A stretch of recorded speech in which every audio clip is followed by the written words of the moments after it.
সবাই তো হাঁটে, আমরা হাঁটতে পারি না। কিছুটা হইলেও মানুষের মতো হাঁটতে পারবে এটাই। পাও হাঁটাইছি কাকে 4-5 বছর আগে লোহা ঢুকছিল, ঢুকার পরে এটা ইনফেকশন হয়ে গেছে। ভালোই লাগতেছে পাও ভাইয়া, চলাফেরা করতে পারো। এই আজকে নিয়ে আমরা 173 জনকে আমরা কৃত্রিম পা সংযোজন করে দিয়েছি। আমরা যাদেরকে দিই আমরা তাদের কাছ থেকে একেবারেই কোনো পয়সা নিই না, ইভেন আমরা তাদেরকে থাকা খাওয়ারও ব্যবস্থা করে দিই।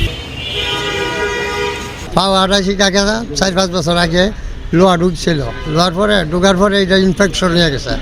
এরপর এটা ফালাই দেওয়া লাগলো। ফালাই দেওয়ার পরে ইয়ান্ন একজনের মাধ্যমে খবর পাইলাম যে হ্যাঁ গেলে পাও ফ্রি লাগা, খাওয়া দাওয়া ফ্রি। আমি দোয়া করি মনে হচ্ছে আর কি করবো, আরো যে গরিব করতে পারে এই দোয়াই করি কাকা। আজ প্রায় 16 বছর অ্যাক্সিডেন্টে পা হারিয়েছি। সবাই তো হাঁটে, আমরা হাঁটতে পারি না। এখন কৃত্রিম পায়ে ব্যবস্থা করে দিয়েছি ইলিশ ভাই। এখন আমরা তাই সবার মতো হাঁটতে পারি, কিছুটা হইলেও মানুষের মতো হাঁটতে পারবে এটাই। ইনশাল্লাহ এর অনুভূতি তো আর বোঝানো যাবে না।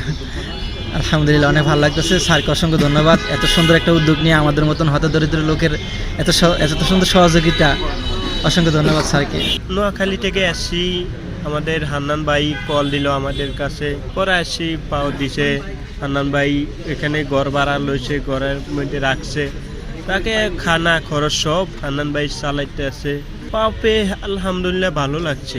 আমরা দেশের যে কোনো দুর্যোগে দুর্বিপাকে আমরা সকলের সহযোগিতা নিয়ে আমরা চেষ্টা করি অসহায় নিপীড়িত মানুষের পাশে দাঁড়ানোর। আমরা বন্যাতে মানুষের পাশে দাঁড়াই, আমরা শীতে, আমরা রমজানে, যখন যেভাবে আমরা সুযোগ পাই আমরা পক্ষাঘাতগ্রস্ত ব্যক্তিদের নিয়ে আমরা কাজ করি।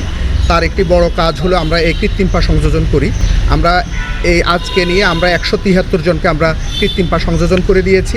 স্বাবলম্বী প্রকল্প নিয়েও আমরা কাজ করি। তো এই মানুষগুলো একটি পা পেলে কিন্তু সে আর তার পরিবারের বোঝা হয় না, সে দেশের বোঝা হয় না, সে কিন্তু কর্ম করে তার পরিবারকে সে ইনকাম করে সে খাওয়াতে পারে। তো ওই চিন্তা থেকে আমরা আসলে এই কৃত্রিম পা সংযোজনটি আমরা শুরু করেছি। আমরা যখন কৃত্রিম পা সংযোজন করে দিই, আমরা যাদেরকে দিই আমরা তাদের কাছ থেকে একেবারেই কোনো পয়সা নিই না। এখানে যারা পা লাগাতে আসে এরা বেশিরভাগই একেবারে নিম্ন আয়ের মানুষ।